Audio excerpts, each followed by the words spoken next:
Yes. Yeah. Welcome, everybody. Today we have Behnam here. I just want to talk about Behnam a little bit. Behnam, normally Iranian, but years ago, and we're going to talk about that, had a journey to United States. It's been a very successful journey because he has helped many thousands of leaders, and also working as a professor now is in Stanford University. Worked also with McKinsey or similar companies. And also I know that you were a consultant to even US president. So, and as we had a conversation before, I remember that you worked also with very high-tech companies lately in Silicon Valley too. So it will be a question. I will have some questions about Bitcoin too, meanwhile. So yeah, I'm going to see what's happening there. So thank you very much for coming. But also I want to thank you to the Demet and also Faruk, because if Faruk wouldn't be there and we couldn't meet, so I need to mention about his name. And also Demet introduced us to many people here. Thank you very much, Demet. And now, Behnam, Thank you for coming and being our first speakers. This is the first book talks ever for EMCC Turkey. Wow. And I hope we will have many more guests, and it's an honor to have you with us and being the first to start these series. And I hope you'll bring us luck and lots of wisdom from today. I have high expectations. Yeah. Thank you so much. Thank you very much.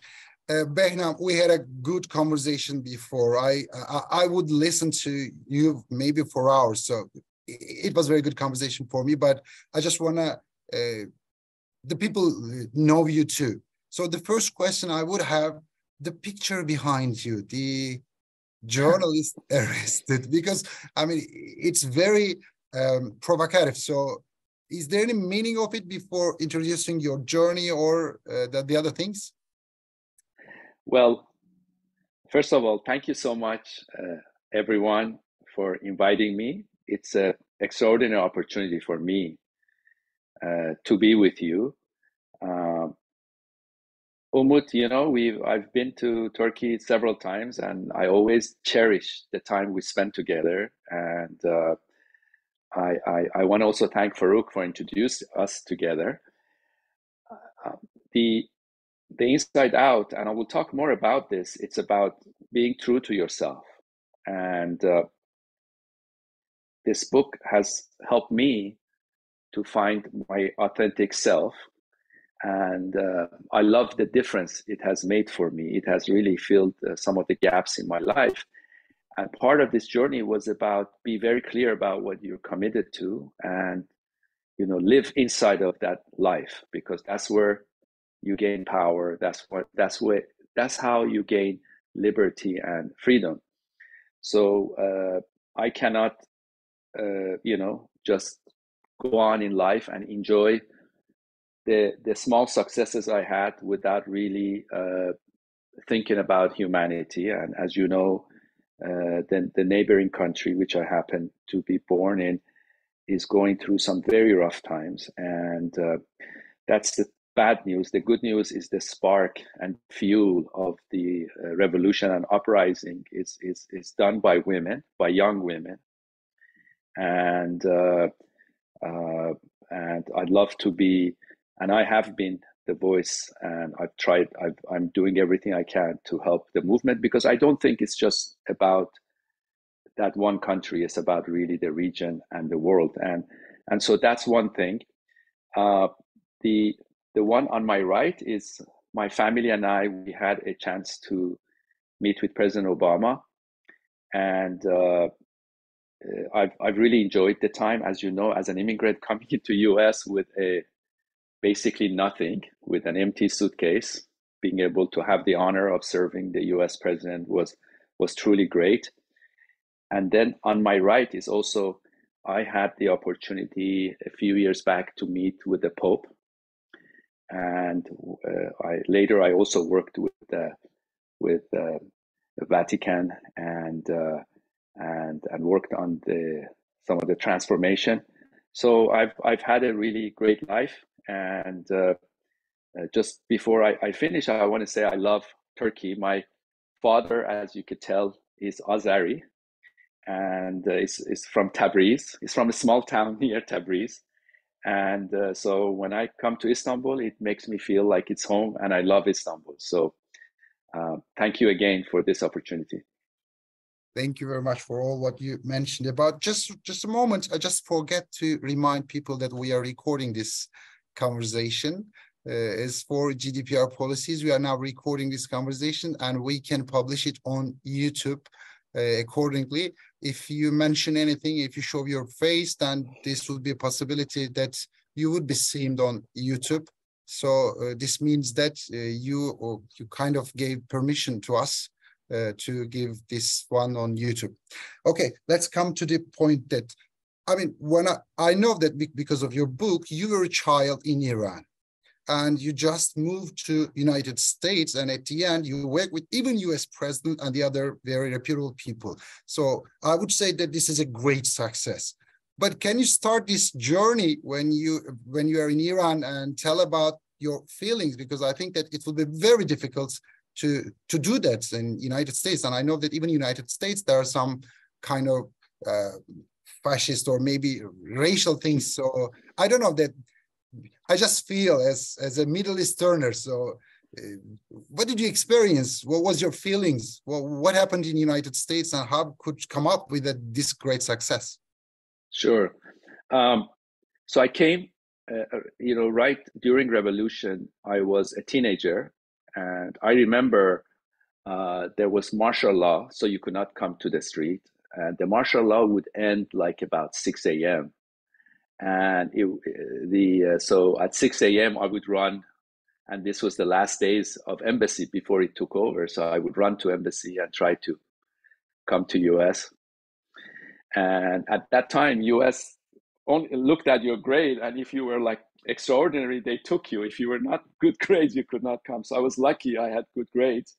I came, and it was tough because we really left everything. And my father, he was a middle-class man who went to Harvard Business School. We were still upper middle class because my dad had a high integrity, but he had to leave, and it was really tough.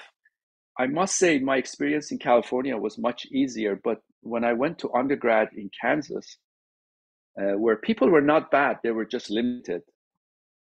And they blamed me for all the problems with the hostage crisis. So that was not easy, Umut. But, I learned how to meet people and connect with people and have conversations. But it was really hard during the first few years, especially living in Kansas and, being around a world where they just, some of these people never left the place, and they don't understand people from other countries as well. But for me, it was good because I learned about Middle America, because a lot of people live in California, and everybody's a foreigner. It's like United Nations here. They don't really realize some of the good things that is in the middle is in the Midwest in US, and so I cherish that experience, although it was tough at times. Yeah, I got that. But it's a great success, I need to say that. Thank you. We gathered here for the book, actually, Inside Out book. Yes. Inside Out effect, actually. But there is a similarity with that cartoon. You know that it was very popular cartoon, Inside Out. So what's the coincidence how it happened? Because I know that the cartoon is after your book, right? Right. So I'd like to say that they copied my book, but that's an exaggeration. But that movie came out, and I watched that movie. It was actually a great movie. Let me share with you how the journey about this book. A lot of the executives I work with, and I've been in the field of organizational transformation for about 25, 30 years. And at the end of the day, I felt like the biggest challenge to organizational change is personal transformation. And in parallel, a lot of executives would ask me,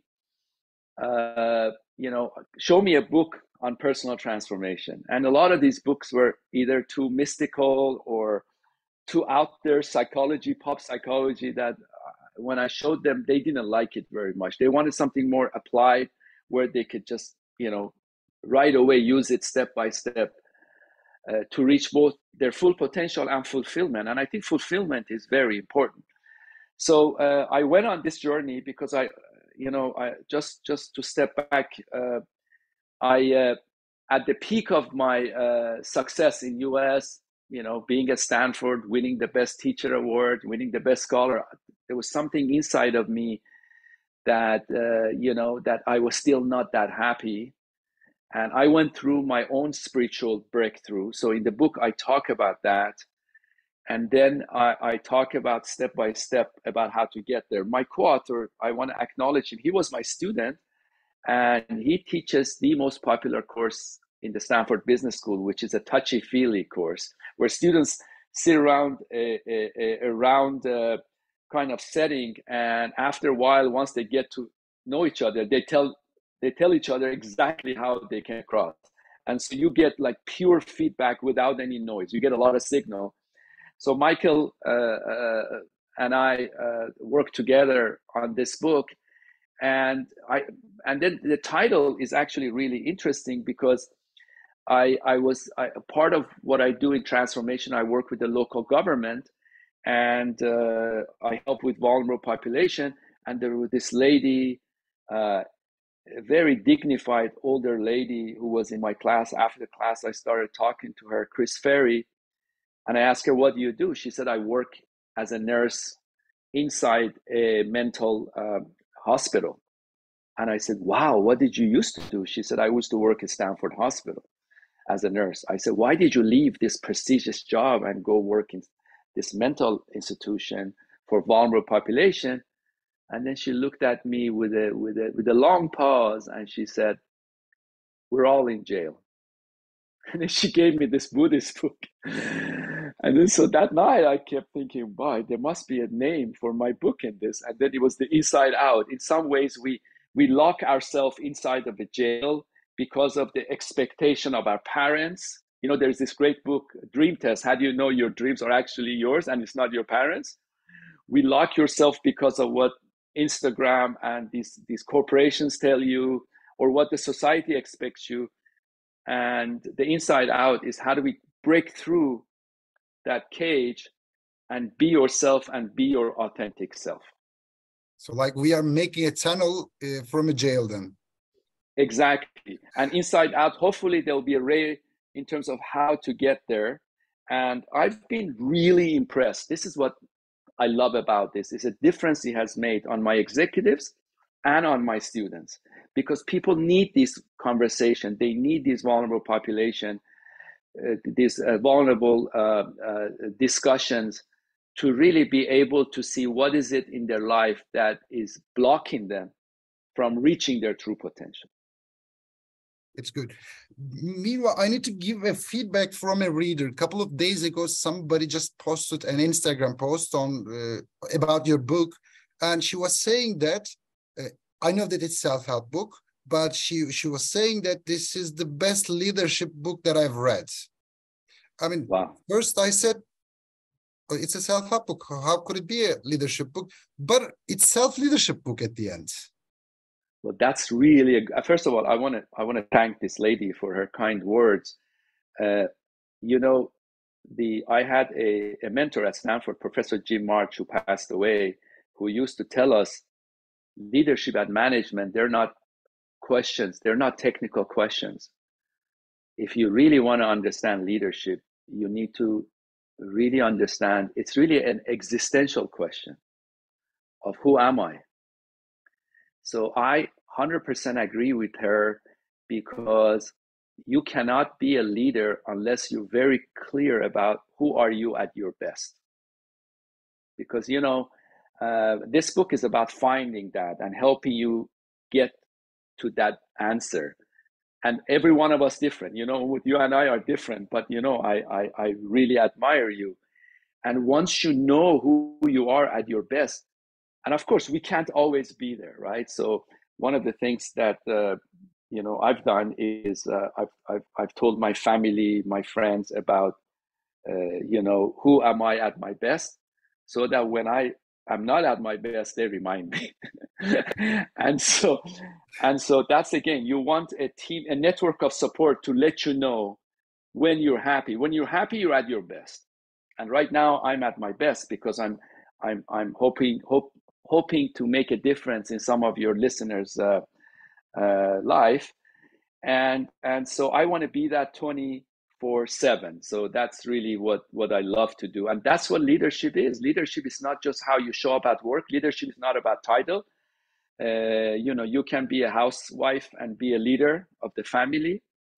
You can be an individual contributor in a company and be a leader. So, and it's really about your authentic self and showing that authentic self every day and having a joy to show your authentic self. It's good. So I know that you have 7 different books. Inside Out is not the only one, but the others, especially the cultural transformation, is more or less for companies and leadership. Is that right? Yes. During the COVID, I actually wrote 2 more. And so it's 9 now. 9 now. So this new one that you and I talked about will be the 10th. All the books are about change and transformation and innovation.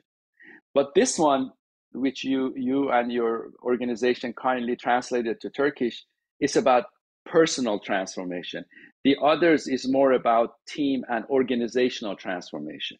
So it's all, that's all I know is about. One of the things I love about this whole field of transformation, it has both psychology, sociology, and also philosophy, if you will, in it. So I never get bored studying this and talking about this. And I always learn something new because I go inside of this, field with a beginning mindset.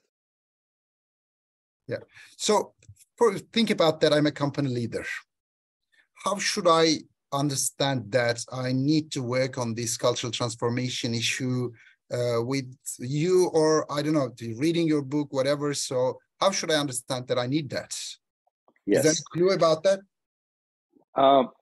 So the process is, let me just talk about from the inside out, and then I'll talk about the entire culture, because to me, culture is about mindset. It's about the mindset of the leaders and mindset of individual in the organization. Ideal organization is an organization that has a North Star. So it's very clear about what the vision of this organization is. And they don't just pay lip service, but they really believe it, right?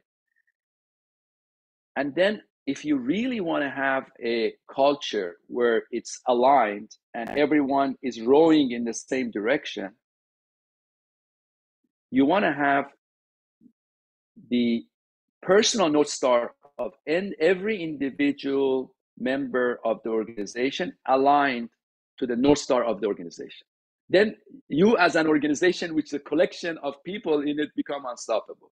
And by the way, Microsoft has done this for 110,000 employees. They have worked to align the North Star of the people in the organization with the North Star of the organization. And there are many, many organizations, including Amazon and Apple, various departments that are doing this. So to me, Inside Out is probably the most powerful lever and transformation. Executives tell me, wow, this really made a difference in terms of how we show up every day. Yeah. So the cultural transformation and Inside Out, how those are related in that sense?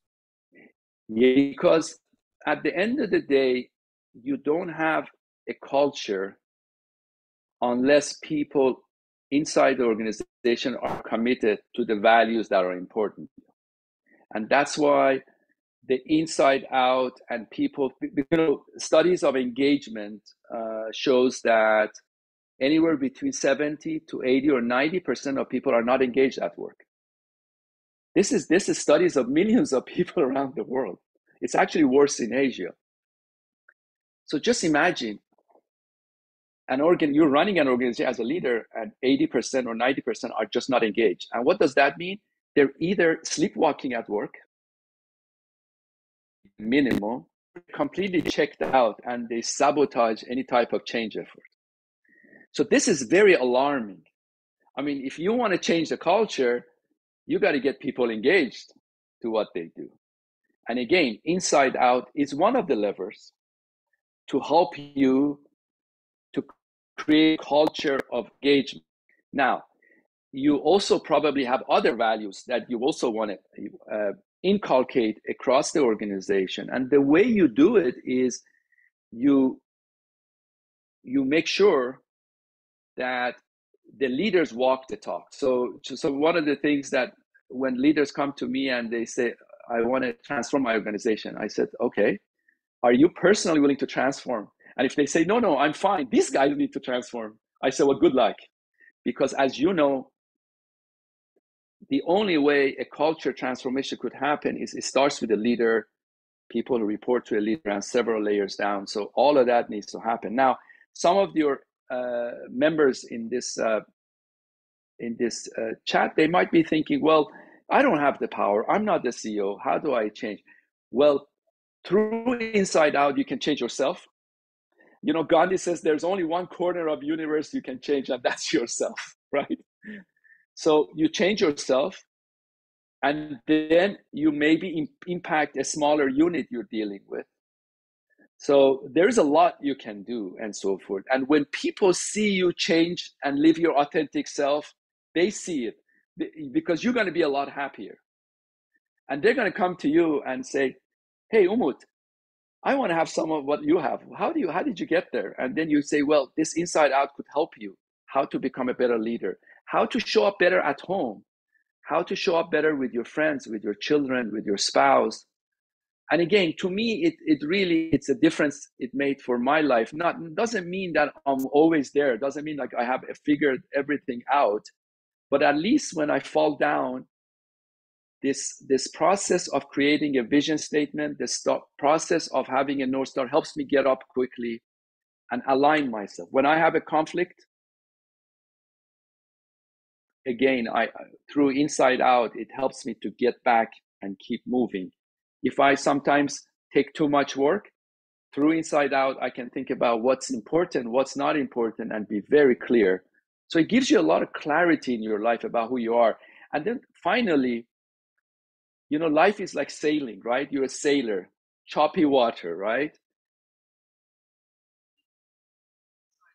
And a vision statement, having a North Star gives you a rudder that helps you sail through this fads and fashions of life. You know, every day the society tells you, oh, this is important. No, that is important. So you kind of raise above all of that and say, I don't care about what you guys say is important. This is what's important to me, and this is what makes me happy. So it's prioritization anyway. So yes, once you come up with your North Star, then it's so much easier to prioritize. Right. I mean, I know the time is limited. I have many questions, but I'm going to squeeze my questions. One is, when I read this book, I'm really interested in the solution-based therapy and how can it be used for companies or for people in coaching, because I know that many coaches are listening us. So if you talk about that, I'll be very happy. Last question, I'm going to ask about your daughter anyway. So, and Generation Z. Yes. So, but the first one, solution-based therapy, how could we use it in coaching or maybe in companies? You know, I address this in my new book, and I talk about two types of therapy. One is what I call height therapy, and the second is what I call depth therapy. And what I do, and what a lot of your coaches do, is height therapy. That means you help people who are above a threshold to reach their peak performance. And my hope is that fulfillment, because peak performance without fulfillment doesn't work. The depth psychology is people who go and become psychologists, and they have expertise. And I think we need to, as coaches, we have to be careful not to go into depth and know where the threshold is, because sometimes I see there is a gray area, if you will, that if someone has serious issues, and by the way, it's perfectly okay, We're all human beings. We're probably a few bad news to get below this threshold where we all need therapy. And so we need to have a psychological licensed person. But from a high therapy, yes, solution-based coaching is very important. High therapy is a way to help people know their North Star. And a best way to do solution therapy using Inside Out is whenever your client comes to me and talk about the conflict, and this is something I want to just share with people. Whenever they talk about a challenge or something, I mean, this is what I want to ask everybody right now. Think about a challenge you're dealing with. Everybody is dealing with some problem right now, right? Or maybe 2, or maybe 3, or maybe 4, right?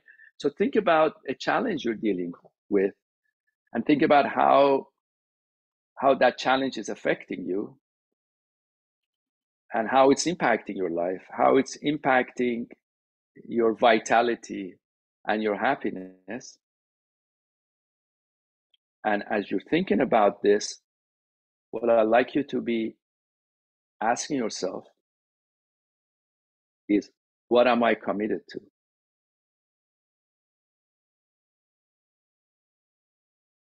And once you are clear about what you're committed to, the answer will show up. So it's the best way to reduce noise and what I call increase signal in your life. Yeah. The thing was that in your book also I read a sentence saying that if a miracle happened in your life, how would you understand the first signal would be what in your life if that miracle happened? So it was a good question too.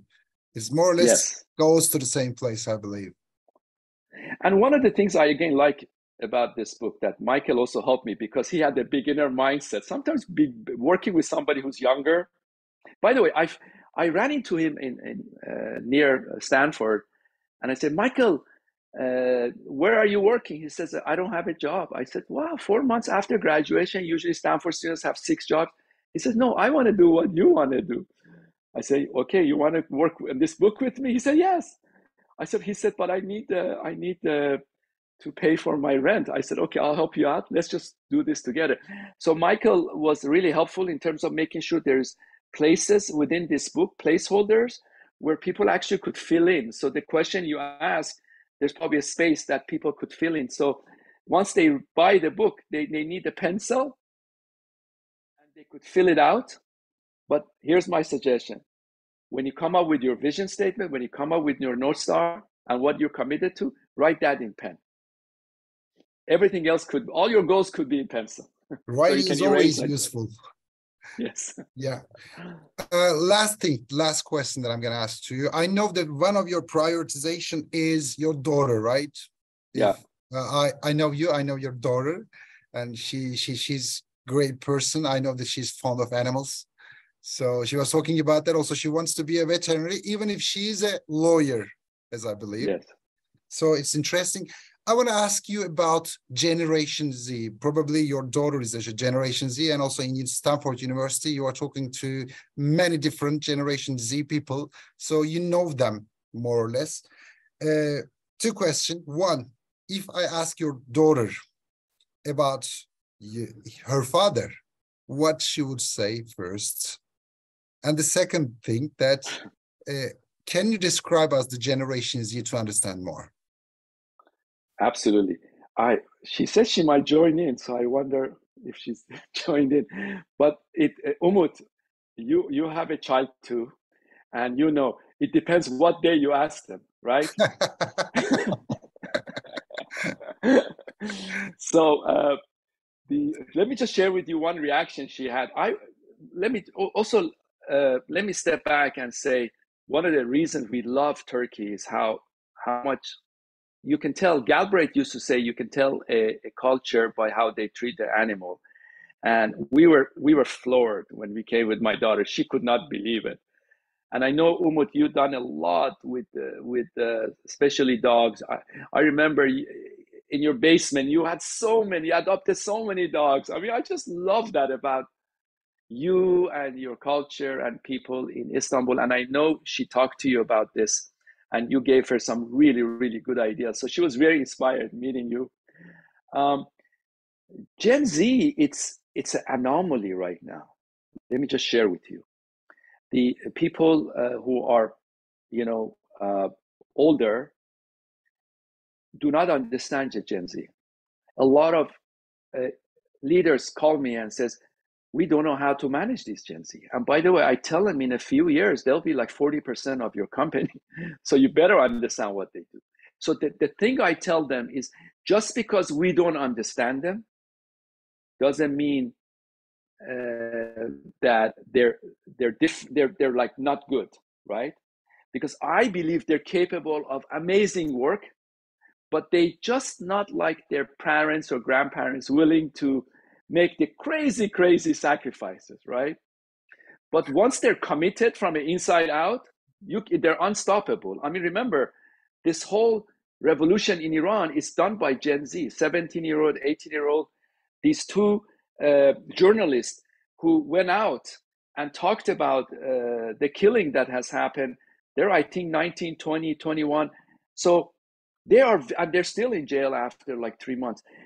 These people are committed. They're getting in front of bullets. In US, we just had an election, and the Gen Z got together in TikTok and social media, and then they decided to not vote in a large number to Republicans, which they would have been 100% sure to win because of issues of abortion and women and so forth. So Gen Z could get together and create a movement on social media, on TikTok. They're very different than us. We need to, and they're very independent. And to be honest with you, they've also been bombarded with Instagram and Facebook and social media. So as you know, Sheila doesn't have an Instagram, or she just started a few friends or something because she wanted to keep track of her friends. But so my suggestion is really understand what a giant Gen Z is, but that we need to really understand them. We need to really understand their psychology because they're so different than us. I hope we can understand them before they take control of the world. So anyway, yes, but they're gonna make it better. Especially you remember 100%. Greta Thunberg in United Nations.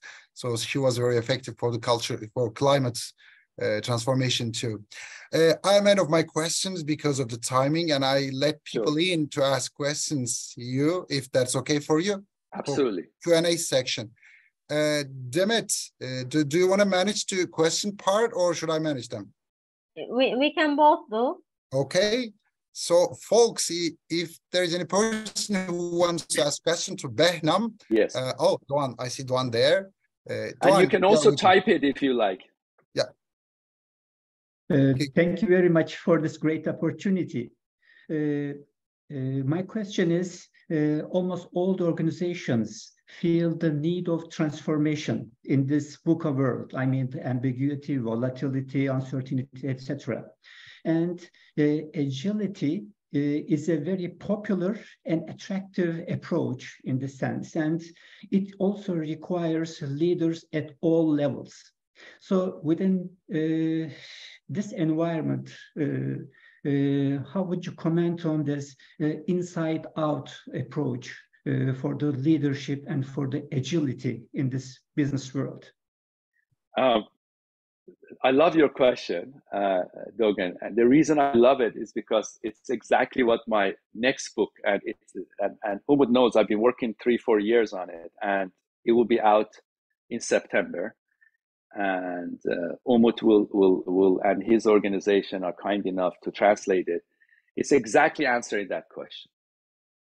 And it's about agile. It's the most agile, innovative organization. When you think of them, you think of Apple, you think of Tesla, you think of Amazon, you think about Microsoft, and what have you. So I have 24 of them. I've studied them, and I come up with eight elements of exactly how to reach your question.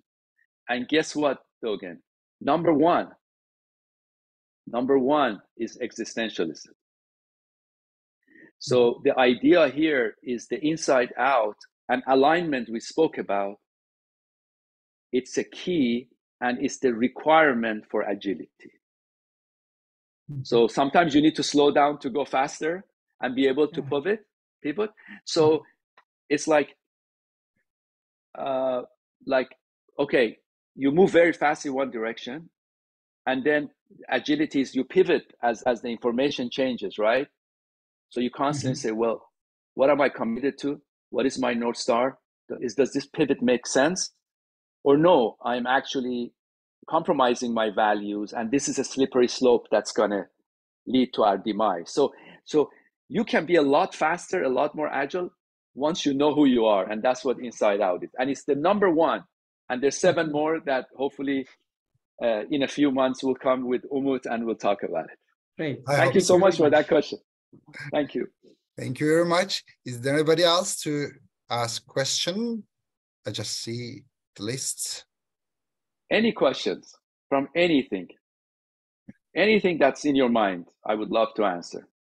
You can type it and I'll be happy to answer or bring it up.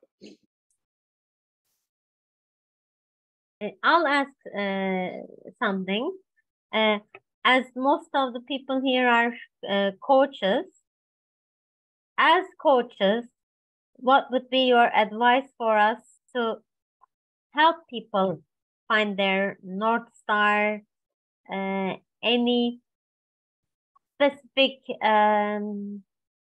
techniques or suggestions? Yes. Especially for people in leadership roles. My suggestion is, first of all, as coaches, be very clear about your North Star and your vision. Because coaching, to me, at its best, is telling people what they don't want to hear. But once they hear it, they can become a better version of themselves. So I would say building trust is number one, the most important thing, where they know whatever they talk to, you won't tell anyone. The other thing is what I do with my students. I have a very easy formula. I have 2 things that I think about every time I go to a classroom. Number one is I love my students and I want them to know that I love them. And number 2 is I want them to know that I love the subject. And I'm genuine. I'm not just making this up, just trying to look good. So with the coaches, if you love your subject and if you love the individual you work with, that you really care about them, you want to make a difference in their lives, you show up so much more powerful. So the conversation you have with yourself before the coaching session is important. Now, one thing I've always could not understand, because if you're like me, and that's why I can never be just a coach, because I help organizations, move 10,000 people, transform 10,000 people. In that context, I can coach. But I don't usually coach one-on-one like what you guys do. I respect what you do. Let me share with you why. It's because you go in there and you coach somebody for 1 hour, right? And I don't know how people do. Some people are good at compartmentalizing it and not thinking about it until next week they meet. But I'm not like that. If I coach someone, I'll be thinking about that person. I'll be coming up with ideas. So they see you as spending 1 hour with them, but you might spend 30 hours thinking about them and so forth. So it's something that I could never figure out. But these are some of the things that I've noticed about coaching. Okay. There is a question in the chat section and saying that, can you please reflect on Inside Out in the context of a cross-cultural and multi-level background? Yes. Let me just, I was having breakfast with my wife this morning, and I said, this gentleman you got to meet, because our daughter met him. His name is Umut. And I said, Umut means hope. And, the Farsi name for Umut is Omid. So it's basically same background, Umut Omid, right? So, and then she said, at the end of the day, we're all the same. We just put these arbitrary boundaries, And by the way, boundaries are for cows. Us human beings, we don't need boundaries, right? I know in Turkey, you love Rumi. Someone told me maybe this year in Turkey is a year of Rumi. And so, you know, he has this, this great poem. And I love Rumi because he's also a cross-cultural poet. You know, he lived in Khorasan, part of Iran, which a lot of great poets came. And then he moved to Konya. Most of his life, he lived in Konya. He has this great poetry that says, and I'm going to say it in Farsi because he wrote it in Farsi. Basically says, مرده بودم زنده شدم گریه بودم خنده شدم دولت عشق آمد و من دولت پاینده شدم دیده سیر است مرا جان دلیر است مرا زهره شیر است مرا زهره تابنده شدم. And what this really means is when you melt your ego, and this is the conversation between Rumi and Shams.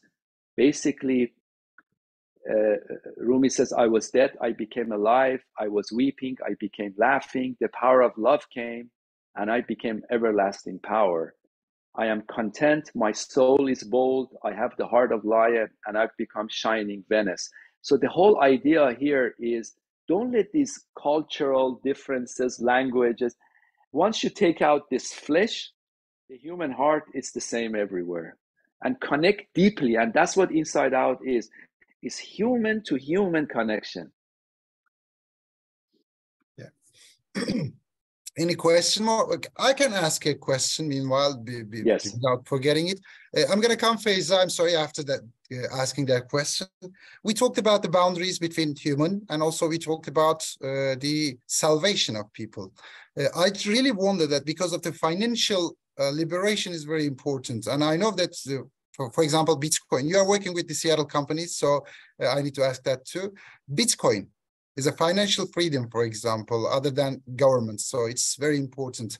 So what do you think about that in terms of investment, also in terms of a salvation of the world financially? Yes, you know, I cannot give financial advice, but, you know, during the COVID, I wanted to do something provocative because I this year, just so that you know, Umut, I haven't shared this with you. Usually I come up with one word that defines my year. So 2023, I came up with the word simplicity. And then I decided it's not enough. I need another word. So I came up with the word brave. So I decided 2023, I want to be bravely simple and simply brave. And so 2019, I started studying Bitcoin. And boy, going through that rabbit hole, it changed my life because sometimes this is what we don't do. We come up with an idea and we just make it a truth. And we're never open to suggestions. I always believe that you speak as if you're confident, but you listen as if you're wrong, you know? And so I got to understand it. And to me, because I have a background in computer science, it's the most beautiful piece of technology. It's also, to me, is a level for freedom and liberation. Because of what central bankers do around the world in terms of keep printing money. And, you know, in US, we print money, but we export our inflation to the rest of the world because dollar is the number one currency. So I'm believer in the future of Bitcoin. The reason I've invested because it fits with my North Star. My suggestion is, this is what I would tell my brother.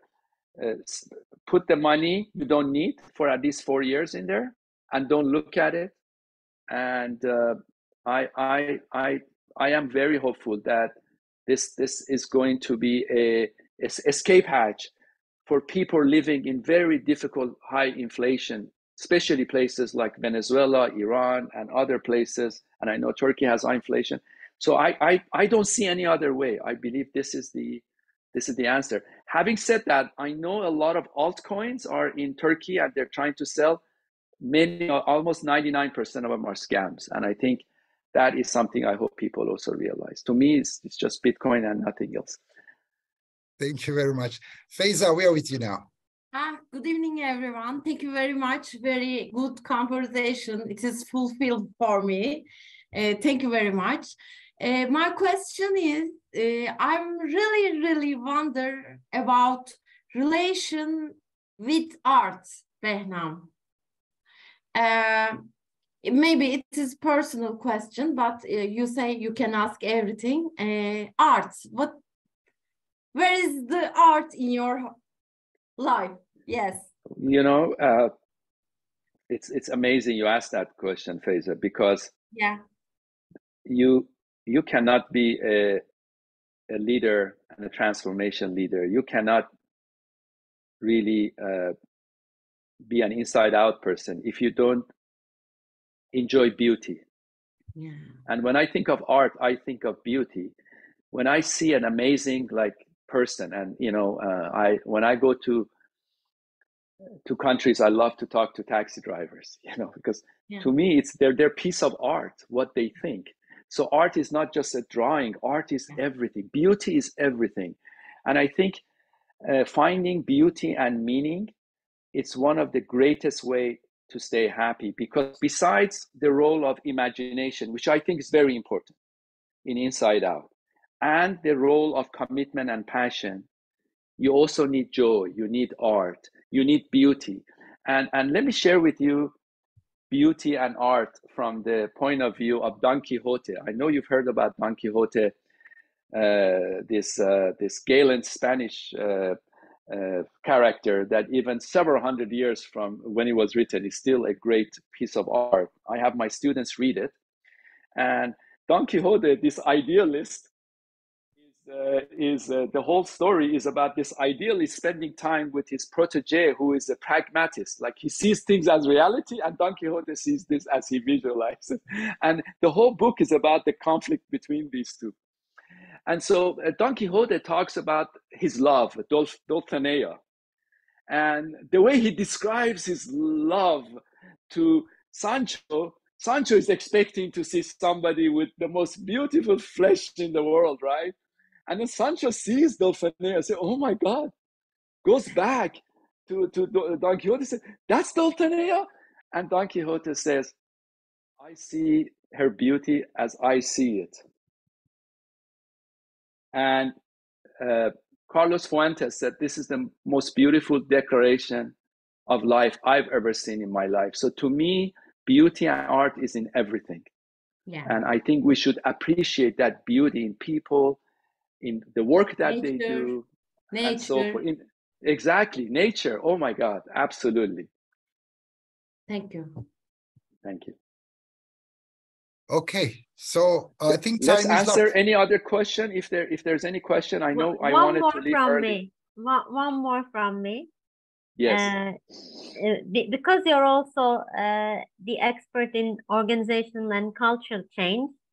Now that we have these terms about great resignation and quiet quitting, we were talking about employee engagement previously. I think they all deal with the same issue. We just have these new terms. But what about the companies, leaders, and HR people? What are your suggestions to get everyone on board and find the North Star in this new world? Yes, and I hate to keep repeating myself in this hour, but to me, again, a lot of times when you talk to people who quiet quit, it's usually their first line manager, the person they report to. I agree. And it somehow organizations stop caring for their individual and stopped understanding what gives them fulfillment, makes them happy. So I do believe the antidote is these vulnerable conversation, is this type of conversation. I work with a local hospital for vulnerable patients. These people were like at war, right? I mean, some of these doctors, their life was in danger. They didn't have enough equipment. And we are having this type of conversation with the doctors because people are burned out and they need to have this vulnerable discussion about what's important to them. how they prioritize their life. So to me, having a vision about who you are and making sure that work is aligned with what you want to do is very critical. And if it doesn't work, you want to go somewhere else. So I'm not saying you have to make everything work, but alignment to me is the most important thing in culture. So I think time is up, Behnam. So thank you very much for all the information that you gave us. And it was very valuable for us, and probably we're going to use all. I loved your book at the end, and I loved also the other books, but not translated yet into Turkish. But people also can read it in English because everybody's speaking English here. So both ways are okay. Demet, I'm trying to show the book. Yes. Thank you very much for this service. And also, again, I want to thank you, Demet, to you, and also Faruk for this interview too. So what are we doing, Demet, now? So we just say thank you everyone for joining us. It's morning for Behnam. He starts the day with us, and it's evening for us. So from different parts of the world, we found a way to connect with each other, and I think this conversation was really very genuine and inspiring. I want to thank both Umut and Behnam for creating this opportunity for us to find this intimate moment to be with you. Thank you, Demet, and thank you, Umut, for a great conversation. Just so that everyone knows, Umut and I, we get together, we talk a lot, but this is the first time we had this type of deep conversation, and there was no preparation for this. So this was all freestyle. But I love this conversation, and I look forward, hopefully, to seeing everyone next time I'm in Turkey. And this is an important year. It's the 100th year of Republic, and I wish you all the best. Thank you so much. And please, Umut, tell us when Behnam comes, and let's make sure that we find the opportunity to meet face to face. That would be so lovely. Teşekkür ederim. Thank you. Bye bye. Thank you. Şükran.